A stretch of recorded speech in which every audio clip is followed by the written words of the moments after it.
y vamos a leer el versículo 39 al 45. Lucas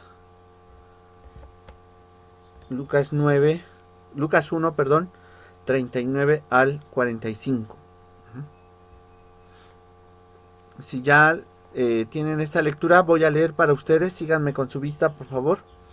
Dice la palabra del Señor así: En aquellos días, levantándose María, fue deprisa a la montaña, a una ciudad de Judá. Entró en casa de Zacarías y saludó a Elizabeth. Y aconteció que cuando oyó Elizabeth la salutación de María, la criatura saltó en su vientre, y Elizabeth, llena del Espíritu Santo, exclamó a gran voz: Bendita tú entre las mujeres y bendito el fruto de tu vientre. ¿Por qué se me concede esto a mí, que la madre de mi Señor venga a mí? Porque tan pronto como llegó la voz de tu salutación a mis oídos, la criatura saltó de alegría en mi vientre.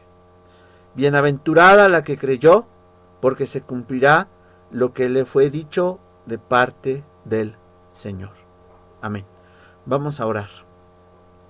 Padre, agradecemos la oportunidad que nos das en esta tarde ya, Señor, de venir al encuentro con nuestros hermanos y hermanas, pero también de encontrarnos con tu palabra y sobre todo con tu bendito Hijo, quien es tu palabra encarnada. Señor, te pedimos que en esta hora tú nos hables por medio de esta predicación, que instruyas nuestras vidas, que aconsejes, Señor, a nuestro espíritu y que cumplas tu voluntad en nosotros. Por Jesucristo nuestro Salvador te lo pedimos, Señor. Amén. Le he colocado a la predicación de esta tarde el título de Bienaventurada la que creyó, basado justamente en el versículo 45. Porque nuestra fe, por más dura que sea la vida, cobra sentido a la luz del nacimiento de Jesús, el Mesías.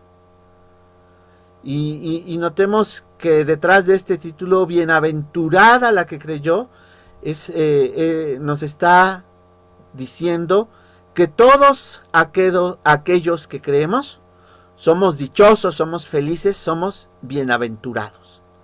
Vivimos tiempos bien difíciles y oscuros porque la pandemia ha hundido la economía, ha causado muerte y dolor sin límites, añadiendo mayor aflicción a quienes sufrimos o sufrieron algún contagio a causa de la COVID-19.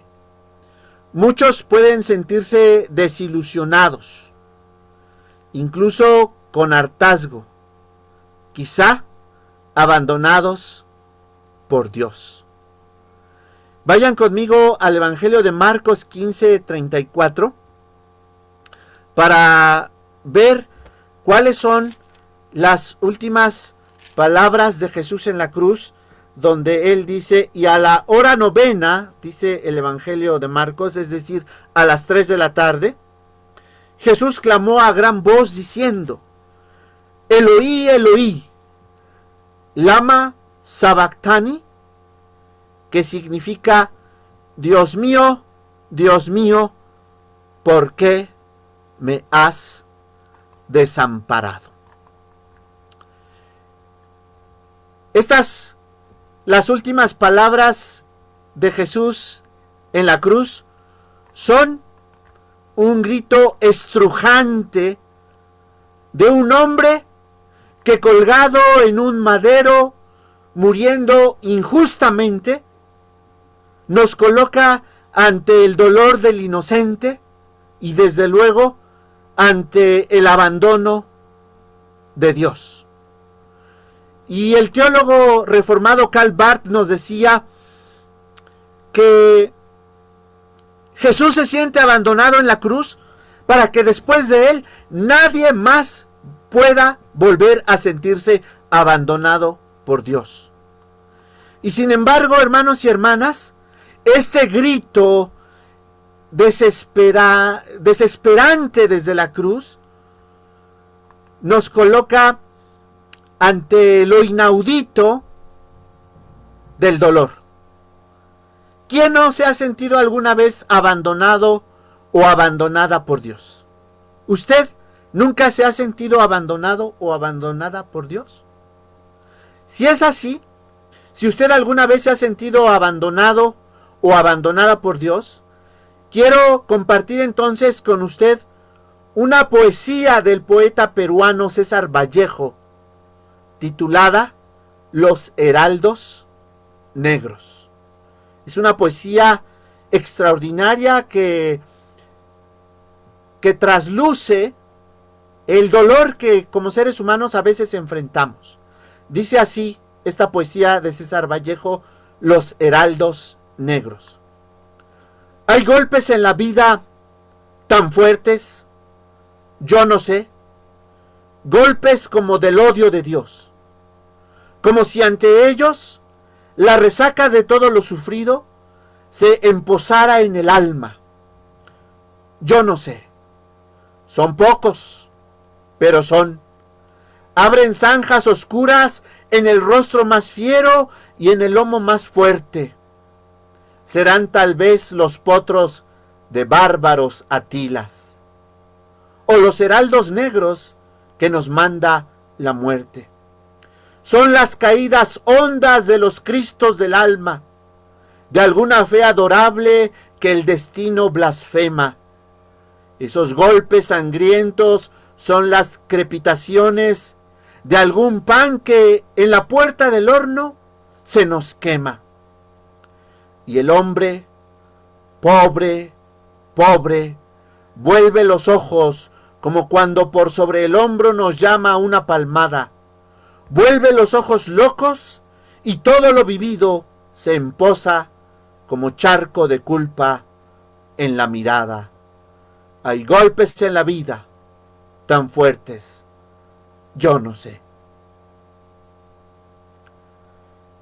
El contexto de Lucas 1:39 al 45 que leemos hace un momento nos enuncia que a María, la madre de nuestro Señor Jesús, se le anunció la maternidad. Y cuando Jesús ya ha nacido, y cuando acuden a presentarse al templo, se encuentran con Simeón. Y a María, la madre de nuestro Señor Jesús, se le anuncia que su maternidad no va a ser algo sencilla. Simeón alcanzó a otear, a entrever el dolor que experimentaría María en el futuro. Vamos a Lucas 2, versículos 34 al 35, y voy a leer para ustedes en la traducción en lenguaje actual. Miren cómo le dice Simeón estas palabras a María, la madre de nuestro Señor Jesús. Lucas 2, 34 y 35 dicen así: Simeón los bendijo y le dijo a María: Dios envió a este niño para que muchos en Israel se salven y para que otros sean castigados. Él será una señal de advertencia y muchos estarán en su contra. Así se sabrá lo que en verdad piensa cada uno.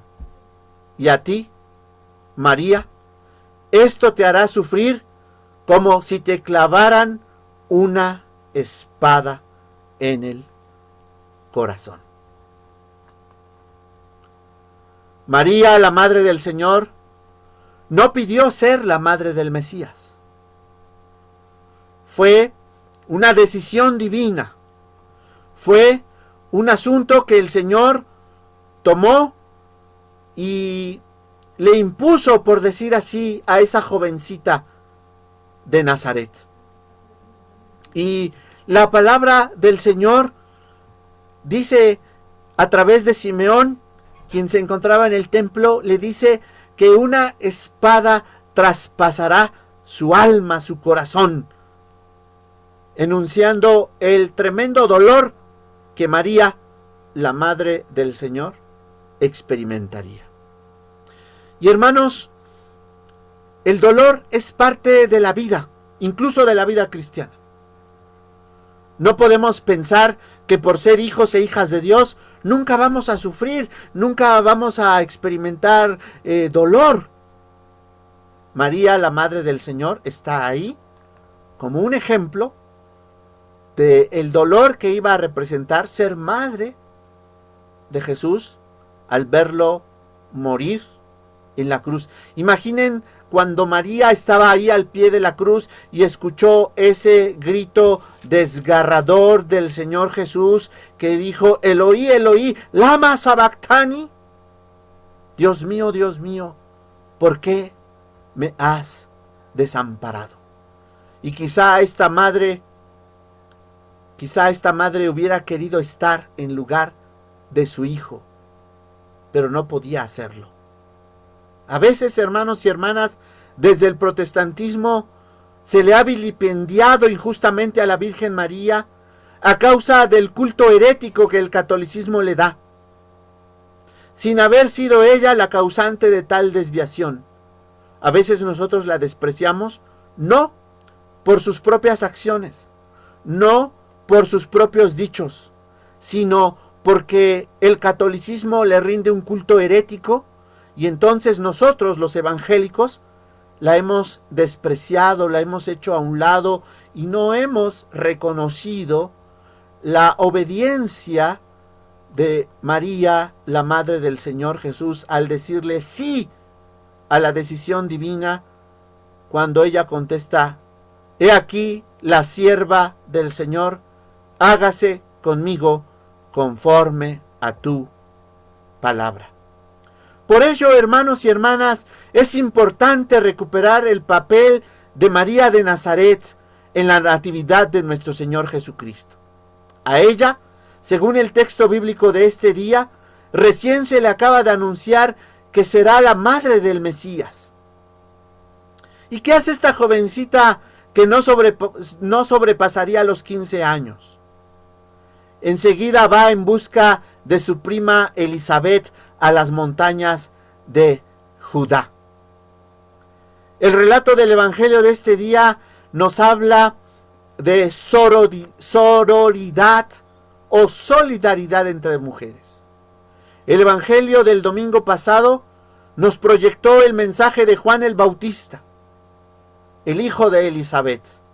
Ahora nos lleva a ese pasado remoto cuando ni Juan ni Jesús habían nacido todavía, pero el mensaje del Evangelio de hoy nos dice que Elizabeth es la primer pariente de María en enterarse de su embarazo. El anuncio celestial no ha dejado a María aislada, la ha dejado estupefacta, sorprendida. Y se le ha anunciado también a María que su prima, ya anciana, también está encinta.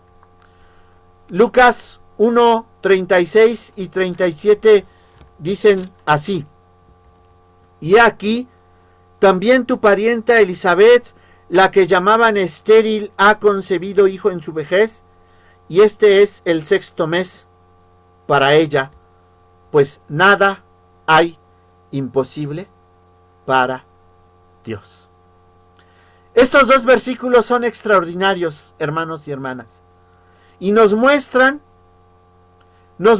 que el actuar de Dios se mueve a través de la imposibilidad humana y a través de la incapacidad de los seres humanos y a través de la impotencia humana.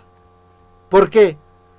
Porque a Zacarías, el padre de Juan el Bautista, se le ha anunciado que va a tener un hijo en su vejez.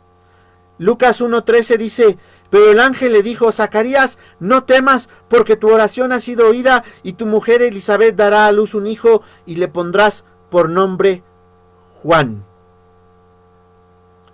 El versículo 6 del capítulo 1 dice que tanto Zacarías como Elisabet eran justos delante de Dios y andaban irreprensibles en todos los mandamientos y ordenanzas del Señor, pero no tenían hijos porque Elisabet era estéril y ambos eran ya de edad avanzada.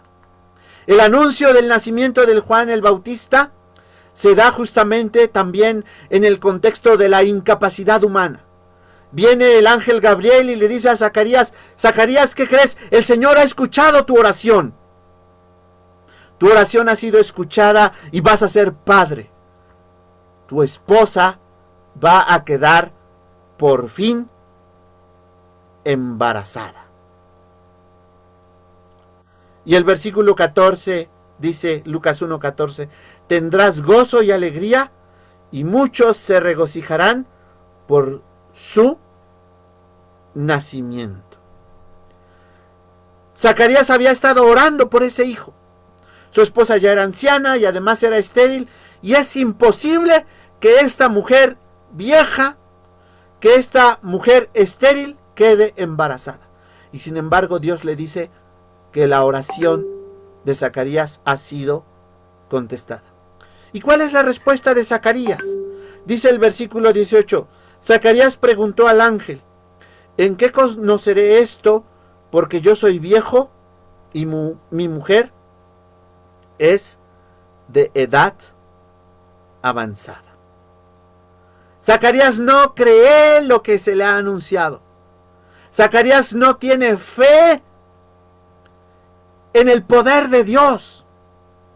Y nosotros, a la luz de esta respuesta de Zacarías, podríamos preguntarnos: caray, el ángel le acaba de decir: oye, Zacarías, ¿sabes qué? El Señor te anuncia, el Señor te dice que tu oración ha sido escuchada. Alégrate, gózate, llénate de regocijo, porque vas a ser padre.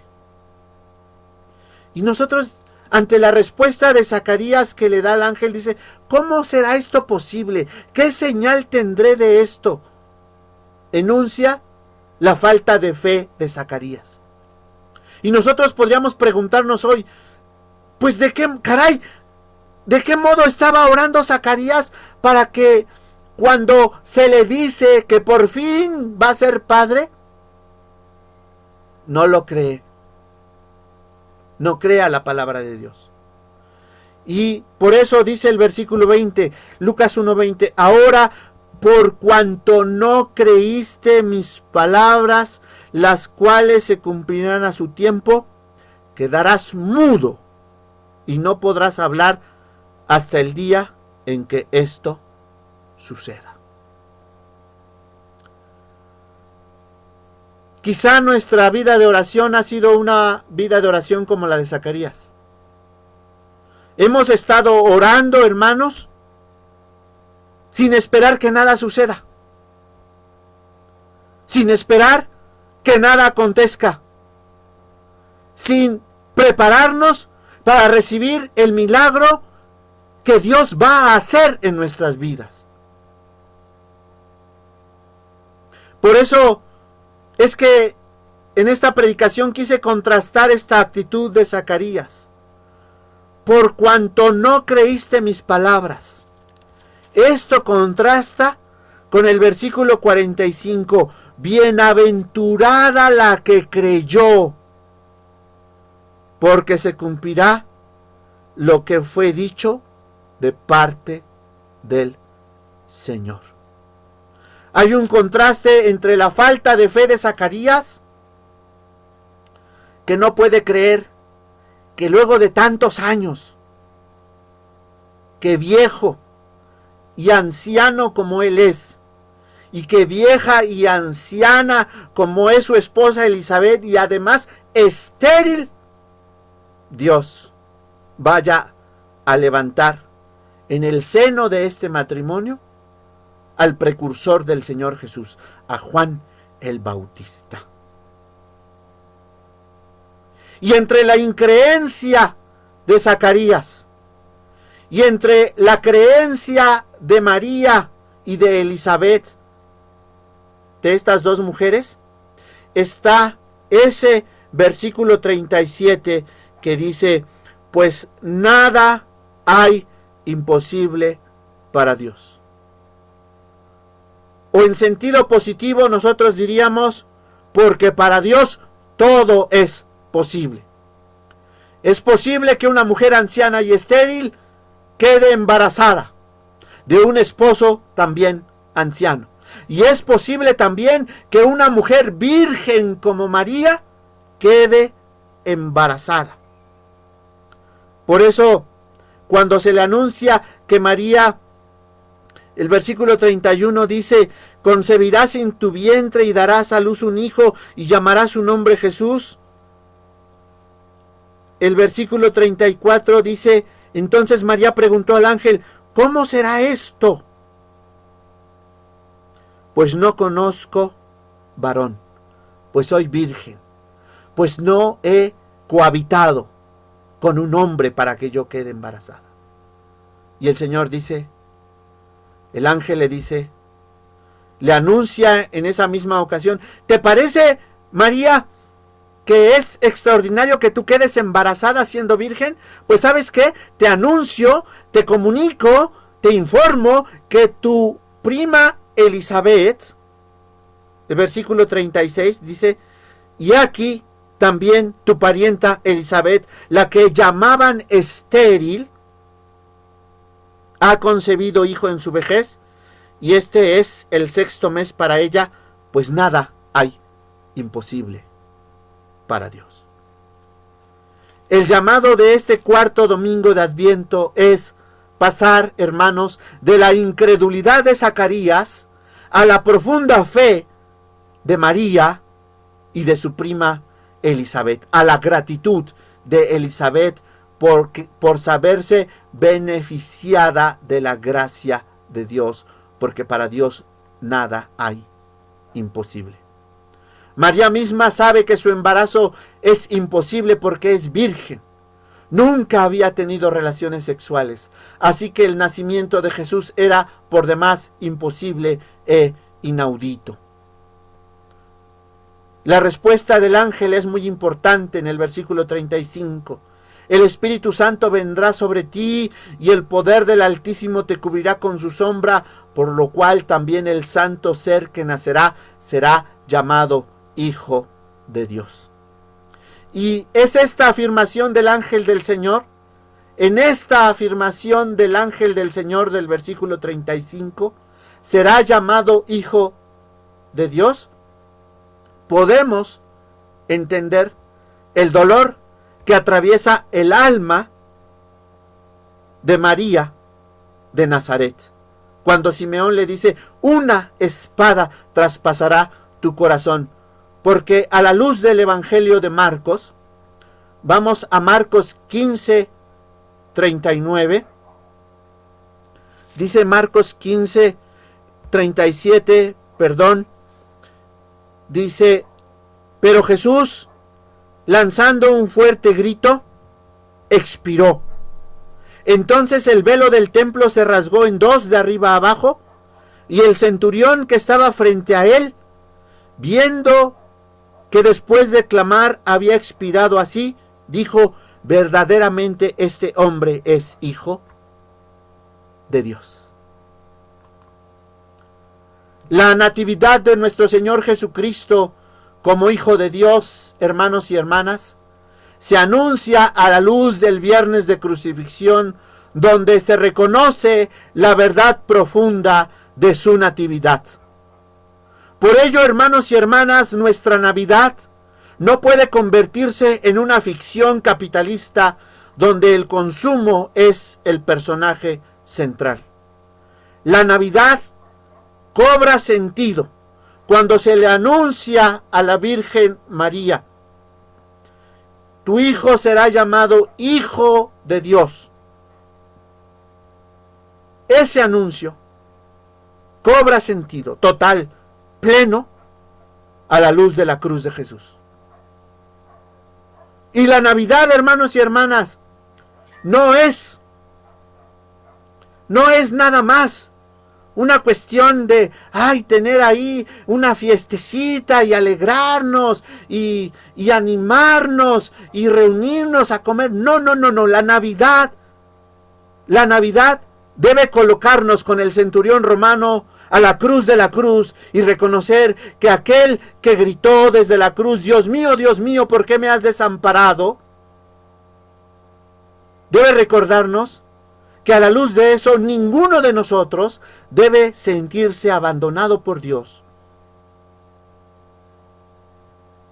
Y la Navidad debe llevarnos, como el centurión romano, a la cruz, al pie de la cruz de Jesús, para decir con el centurión romano, verdaderamente este es el Hijo de Dios. Nuestra Navidad, sin este contenido, será una mera ficción. La Navidad cobra sentido a la luz del viernes de crucifixión. Y por esa razón, Simeón le dijo a María, una espada atravesará tu corazón. Seamos, pues, como María, la madre de nuestro Señor.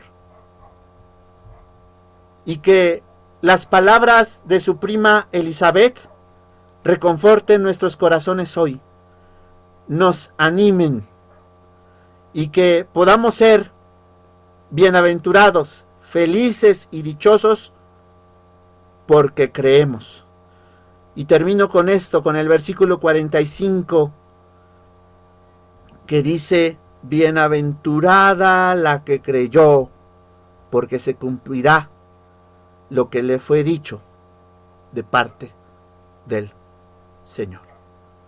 La buena noticia que trae este anuncio es que a pesar de la incredulidad y a pesar, a veces, hermanos y hermanas, de nuestra falta de fe, el Señor cumple su propósito en nosotros. Porque a Zacarías, aunque él no creyó en la palabra del Señor, Dios no le dijo, pues como no tuviste fe ahora, entonces tu mujer ya no va a quedar embarazada. El proyecto de Dios, hermanos y hermanas, se abre el camino a pesar de nosotros. El proyecto de Dios se abre camino, incluso en medio, a veces, de nuestra falta de fe. Que esta palabra del Evangelio pueda reconfortarnos, pueda animarnos y pueda hacernos dichosos, felices y bienaventurados.